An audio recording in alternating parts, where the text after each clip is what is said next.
What it do, y'all? In the last episode, Marvin Grossberg told us his dirty little secret, and we learned that Red White's an even bigger scumbag than we thought, which is why we're going to Blue Corp to take him down. Well, aren't you persistent? Mr. Lawyer, I really hate having to repeat myself, but it seems like the message has not yet penetrated your thick skull. If you try my patience further, I fear a nasty accident may occur. Do I make myself clear? Look, if you're gonna threaten somebody, maybe don't wear a polka dot tie, cause I just can't take you serious. But I do take this case serious. This is the only clue that Mia left me. I better make this one count. Mr. White, see this? It's an article describing the death of a politician, a suicide. Sound familiar? He was embezzling secret government funds. Then, one day word got leaked to the press. The very next day, he took his own life. And this concerns me how? I found this article in Mia Fey's office. Miss Mia? Yeah, she was keeping tabs on you for a long time, Whitey. In fact, she had a file filled with articles just like this. And you want to know what they all had in common? Every single one of them had your name written on the top. I know what you did to that politician, and what you've done to countless others. You are blackmailing him. Blackmail? Don't play dumb with me, Pink Suit. It wasn't just him either. You were threatening and coercing hundreds of others. You were involved in all of the suicide cases that Mia investigated. This whole company's built on blackmail. I'm right, aren't I? What a bizarre accusation. Mr. Wrong. What is it that you should be doing now? Investigating me? No, I think not. You should be searching for the one who killed Miss Mia. Secretary's office, hello? Mr. Wrong will be leaving now. Yes, I'll send someone right away. Hold up, you ain't gotta get security involved. This is just like the time I got thrown out of Toys R Us for trying to celebrate plushie on your head week. Listen, Mr. White, you're wrong. Excuse me? What I should be doing now is going after you. Just what are you insinuating? I'm not insinuating anything. I'm telling you straight up. Mia was onto you. She was keeping tabs. And this is the reason why you had April May tap her phone. Then Mia was murdered, and all the documents about you mysteriously disappeared. So the culprit would be? Oh, come on, Mr. White. Even a child could work this one out. It's simple. You did it. Secretary's office. We won't be needing an escort from Mr. Wrong. Instead, please connect me to the public prosecutor's office. Of course. One moment, please. Now what's he up to? What? That's you? What are you doing calling me at a time like this? Hello, Chief Prosecutor. I've changed my mind. I want to testify tomorrow. Testify? What's this all about? The Mia Fey case. I witnessed the murder, you see. And thus, as a very important witness, I would like to testify. What? Why now? I thought you said you didn't want to go to court. What, dude? I told you I changed my mind, didn't I? Oh, and one other thing. Send the police over here right away. The man is standing here right in front of me. He looks dazed but could be violent. What? What man? Are you even listening? The executioner, the hatchet man, the liquidator, the killer man. What? Not me! Mr. White, this isn't another one of those. Chief Prosecutor, I do not believe you are in a position to freely offer your opinions to me, correct? I'm telling you to send the police. Now! Did I not tell you, Mr. Wrong? You are a mad lawyer, as was Miss Mia. How dare you talk about Mia like that? You don't know anything about her. I'll point the finger at you, and you'll be tried as Miss Mia's killer. The case is as good as settled. No lawyer of any worth will defend you. I have friends in the local lawyers association, you see. You'll be given a lawyer so stupendously inept that they will make even you look competent. Oh, good heavens, I feel faint. Detective Gumshoe reporting, sir. Hey, Dick. Butts! Harry Butts! For the last time, my name is Phoenix Wright and my friend's name is Larry. Oh, right. Sorry, pal. Butts was a murderer, right? No! Detective Gumshoe, I present to you the man who killed Miss Mia Fey. What? What? You say what now? Take this despicable human being into custody. Farewell, Mr. Wrong. I really feel like this scene should have ended with White going, "Whoa!" Don't you agree, Bridget? Bridget? What, you're not even gonna read the time anymore just because I'm stuck in detention? I can't believe Bridget abandoned me! And I can't believe it's only been 1 day since the first trial began. My own trial begins tomorrow. White's sure to set a trap for me, and the prosecution will be in on it, of course, Edgeworth included.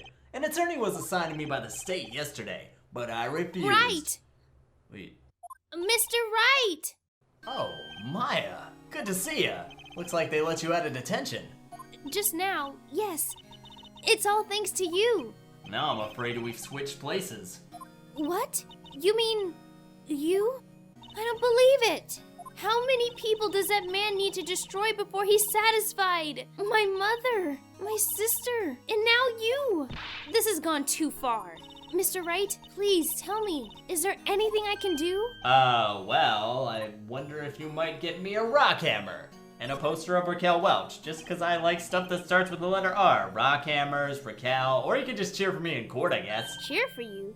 You mean like a cheerleader? Exactly! And I've been working on some pretty catchy cheers too, so the first All right, leave it to me. Wait, you haven't even heard the cheers yet. I'd better go get a uniform and some pom-poms. Wait, you haven't even, the first one goes, we've got heart, we've got guts, you're a loser, kiss our butts! What?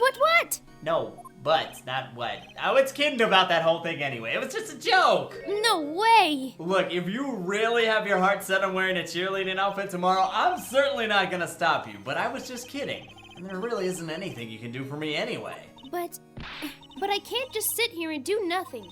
I've got to give that man a piece of my mind. Okay, well then let's work on some cheers. U-G-L-Y, White ain't got no alibi, he's guilty. Okay, I'll be there. I'll show them a thing or two. If you could do a cartwheel or a backflip, that would probably really impress the judge. But now it's Bridget's turn to tell us what time it is. Seriously, Bridget? I thought you were my ride or die girl. Well, I guess this is it. At least Maya still got my back. Yeah, one way or another. This case gets decided today. Ah!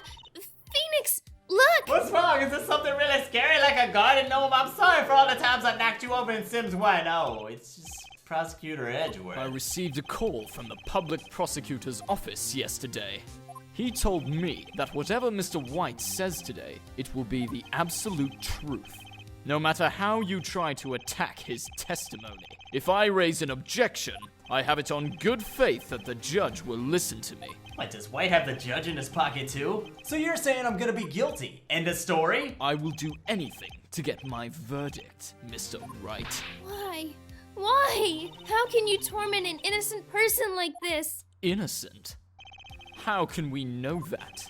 The guilty will always lie to avoid being found out. There's no way to tell who is guilty and who is innocent. All that I can hope to do is get every defendant declared guilty. The really scary thing is that there are prosecutors in real life who think this exact same way. Edgeworth, you've changed. Phoenix? You know him? I thought I did. Don't expect any special treatment, Phoenix Wright. From you, Edgy? Wouldn't dream of it. Phoenix. It's okay, Maya. At least it will be once you get your pom-poms together. Come on, court's gonna open soon. But wait! Your defense attorney isn't even here yet. He's not... He's standing right in front of you. What? Haven't you heard? I'll be defending myself today. Okay, let's do this. Hurry up and get your pom-poms. I'm not even gonna bother cutting to Bridget, because you know she's not gonna read anything. The court is now in session for the trial of Mr. Phoenix Wright. The prosecution is ready, Your Honor. The defense is ready and not wearing a puffy shirt. Mr. Wright, are you sure you're up to doing this? Judge, I'm your favorite lawyer's favorite lawyer. I got this. Very well. Mr. Edgeworth, your opening statement, please. As the details of the event are already quite clear to the court, today we will hear the testimony of another witness to the defendant's crime. The prosecution may call its witness. Wait a second, Your Honor. Mr. Edgeworth, I think you owe an explanation to the court. Why didn't this witness testify in the trial against Miss Maya Fey? I'm ever so sorry. Mr. White is a busy man, and besides, at the time, I thought that Miss May's opinion was all that would be needed. Again, my sincerest apologies to the court. Excellent, Mr. Edgeworth. I appreciate your demeanor. Why does the judge shake his head no and then tell Edgeworth he's awesome? I would like to call Mr. Red White to the stand. Please state your full name. You wish to know the title of my personage. Ooh, shiny. Your name? Yes, that is what I said. Oh dear. Do my locutions confuse? Name! These two should have a sitcom, dressing bad and behaving worse. My name is Red White, but my friends call me Blanco Nino. I am the CEO, or to use a more common term, the president of Blueco. Did you know the victim, Miss Mia Fey? That would be a negatory. No, I did not. You were at the Gatewater Hotel the night of the murder, Correct. and you witnessed the murder from there. Ahem. Why tell you what you already know? Very well, Mr. White. You may begin your testimony. If I can't rip this guy's testimony apart, I'm done for. Why do I always feel like it's the end of the world and I'm the last man standing? I hope you made your peace with God, Mr. Lawyer. Yo, me and God are BFFs, okay? Let him have it, Phoenix. I'ma let him have it like Big Ellie. Yo, I'm serious, although I am the type to joke a lot, dressed in a blue suit, never seen a polka Let's dots. see, it was about 9 o'clock, I believe. I was quietly perusifying, reading to you some papers by the window. Then I heard a bedlam coming from outside. Surprised, I turned to look at the building across the way. It was then I saw him, a spiky-haired man attacking a woman with long hair. Needless to say, that man was none other than you, Mr. Lawyer. The victim, she ran away, but you gave chase. Finally, there was a terrible impaction. Then it was all over. If things occurred as you testify, then I'm afraid the defendant is guilty. Very well, defendant. Mr. Wright. Your cross-examination. Your Honor, I'm the guy that Gumshoe keeps calling Harry Butts the best to do it in the courtroom since the great Lionel Hutz. Wait. Let's see, it was about 9 o'clock. Yeah. You were reading Highlights magazine for kids, struggling to find the hidden objects in the picture when then... The victim, she ran away, but you gave chase. Wait a second. Can you be a little more detailed about that? I think it's worth knowing exactly what happened. Of course, comprende. I understand. The victim was attacked by you and ran to the left. You gave chase and struck her down. Are you sure? As you know, I am always absolutely perfect. Perhaps you could change your testimony to reflect this new detail? The victim ran to the left, and you gave chase. How many times must I say it? I am absolutely perfect. You're absolutely something, alright. Wait right there. Mr. White, you've just dug your own grave. What is this? You said the victim ran to the left. However, this directly contradicts Miss April May's testimony from earlier. She clearly said that the victim ran to the right. What do you have to say about that? It is simple. You misheard her. Hey, my ears are 20/20. Wait, no, that's vision. Is there something for hearing? It doesn't matter. I got this straight from the stenographer. Check out the floor plans. The killer was standing here, and the victim right here. If the victim ran to the left as you claim she did, she would have been running directly away from the door. Why would anyone do that? She would have been running directly into a dead end. Don't you find that odd? I find that more odd than your outfit. Very strange. I did see her run to the left. I did. Phoenix, look at his face. I don't think he's lying about this one. Red White not lying? That's gotta be a first. Maybe he really did see the victim run left. So he did witness the killing. Wait a second. Mr. Wright? Holy humbones, Your Honor, then this would mean... Miss May says right, and Mr. White says left. Can you explain this contradiction to the court? Who better to explain something than me? Both witnesses are telling the truth, for once. Ha! I doubt it. Rather, this does not clear up the contradiction. If you would shut your face, I was about to say there's one scenario that would explain it. What? Edgeworth, if you would just stop interrupting me, I'm about to break it down for you. Obviously, the witness was not viewing the crime from the Gatewater Hotel.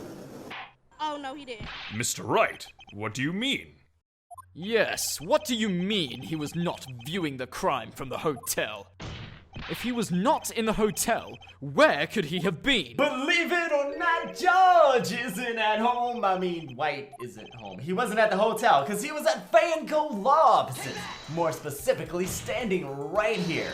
this is where he was, on the spot marked K, because he got his suit from Kmart, right? When the victim ran for the door, if he was watching from this point, to him it would appear that she ran to the left.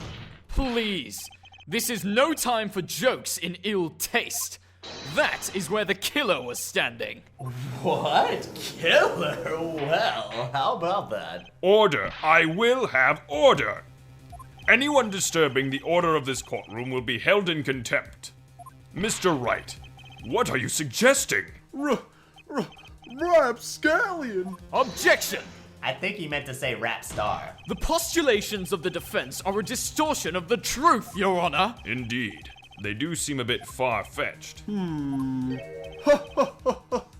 You provide us with so much entertainment, Mr. Lawyer. Well, you know, I try to keep it fresh, add some sizzle weight. The hilarity of the moment made me remember something. It appears I've been unclear, and for this I apologize. Mr. Your Honor, might I be allowed to testify once more? Very well. Let's hear your revised testimony.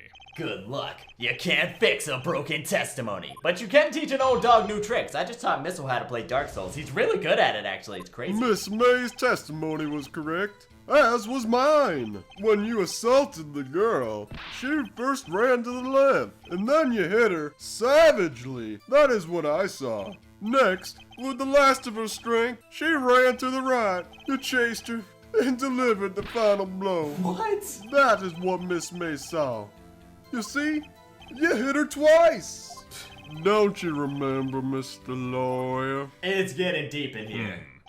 That does seem to make sense. Will you be cross-examining the witness's testimony? You bet your shiny bald head I will. Yes. Your Honor, I would like to cross-examine the witness now, please. Miss May's testimony was correct, as was mine. Yeah. Lie. Which lie shall I expose? How about this one? You say that I hit her twice. Really? That's interesting, because according to the autopsy, the victim died from a single blow. What do you have to say to that, Mr. White? Now's my chance to hit him where it counts. I'll attack his gamer cred. Mr. White, wasn't it you who told this court you were absolutely perfect? I'll refrain from using this phrase from now on. You should refrain from a lot of stuff. Your Honor, if you would ask the witness for a new testimony... Objection! What is this objection? The witness is obviously confused, Your Honor. I would like to request a 10-minute break. Yes, quite. No, I know you're just looking for an excuse to creep on some screenshots of the new Pokemon game. The witness is confused because he's lying. I emphatically request there be no break, Your Honor. Yeah, we demand justice. Drake Redcrest style. Very well. If the witness would care to revise his testimony... Yeah, the crowd's on my side. No slipping out of this now, White. Mr. White? Oh, okay. Oh, what's the matter? You don't want to show off your shiny bling anymore? Let's see what kind of tall tale he's gonna concoct this time. Well, see, I looked at the other window when I heard that thing fall. Then the next moment, I saw Miss Mia run to the left. The killer, you, attacked her, but she dodged. And then, she turned and ran for the door. Then you did her in with a single blow. Thwap! Thwap indeed. Very well. You may begin the cross-examination. Mr. Your Honor, my stomach, you see, it is hurting. Oh, what's the matter? Him got a little tummy ache? Deal with it. This is almost over. What, you thought I was gonna send you home? Homie, don't play that. Well, see, I looked at the other window when I heard that thing fall. Huh, you heard that thing fall. What exactly was that thing? Huh? Oh, that? The glass light stand? Right. The one that had fallen over at the crime scene. Phoenix, Huh? doesn't something about that strike you as odd? Yeah, now that you mention it, that is odd. I'll press further. Mr. White, you're saying that you saw the glass light stand. Yes. Well, if that's the case, then change your testimony to reflect that. Sorry, my bad. The witness will revise his testimony. Okay, of course. A light stand was lying on the floor when I looked. Mr. White, you've got a way with words and that's the cause of all your problems. It was impossible for you to have seen the light stand. What? The stand broke into pieces when it fell. It was 47 pieces to be exact. Not that that's important, I just like throwing out random facts. Just by seeing the broken pieces, you would have no idea that it was a light stand. So tell me, exactly when did you see the light stand? Answer the question, White. Oh, isn't it obvious? I saw the stand before it fell over. Oh, so you saw the stand before the victim was attacked then? Correct. That would be no problemo, right? Actually, it's a big problemo, bigger than the mission bugs in Assassin's Creed Syndicate, or any Assassin's Creed game recently before the fix come out. Anyway, Mr. White, let me make sure I have this straight. You saw the glass light stand through the window from the hotel before the incident occurred? Correct. That is so. It's conclusive, definitive, undeniable, unimpeachable. No. What it is impossible. You couldn't have seen the light stand. Not even Kamina could have. What? Why couldn't he? You have proof? Your Honor, I always have proof, except when I don't. But let's not talk about that. A person in the hotel could not have seen the stand before it fell over, and I'll show you and everyone else the proof next time on Ace Attorney.